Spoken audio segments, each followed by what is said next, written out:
My name's Barry Griffiths. I served for 34 years in the Royal Air Force, and throughout my life I've struggled with mental health issues, albeit for the vast majority of the time I didn't realise that I was ill. Good for me, thank you. Sit down. Sit. This is Alfie. He's very much part of my treatment and recovery. He does an awful lot for me, just the companionship. He doesn't judge. He sometimes does as he's told. It's good for me because it enables me just to focus on the simple here and now. When depression and anxiety really gets hold, there's a real fight, a real battle, and it's like being dragged into a black hole. You just become subsumed by this darkness and this self-loathing, not being able to cope, not feeling worthy. And I think what I did over the years was I tried to safeguard my career at all costs, because that is who you become, that's what defines you. And because I had such high expectations of myself, I was finding that I was just trying to be stronger. It wasn't even something that I was prepared to talk to friends about, because in some way I was ashamed of it. It was a real stigma. It was something that I didn't like to talk about, because to me that reflected a weakness.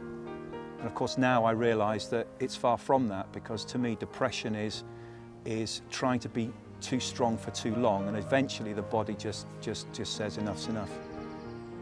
There were occasions when I did, well, I not only contemplated suicide, but I planned a suicide. And then I just had this overwhelming desire just to keep battling.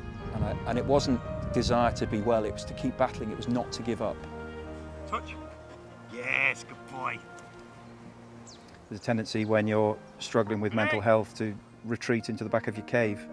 And what Alfie enables me to do is venture out of that cave. He's very good at regulating my life, giving me structure, and just having him around forces me to engage. Good catch. When I went and saw the psychiatrist at my first appointment, the best thing that he ever said to me, and the thing that gave me most comfort, was that you're very ill and it's not your fault.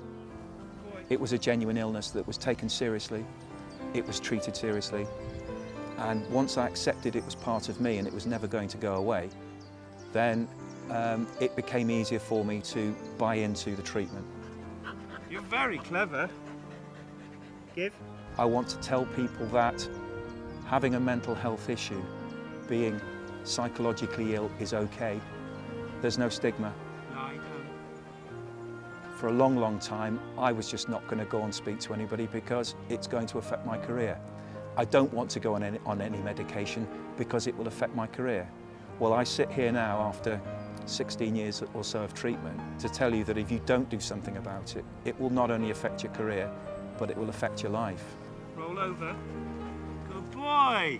He just sees things as they are, and things are pretty simple in his life, and it's quite a nice way to live your life, just living for the moment, which is what he allows me to do.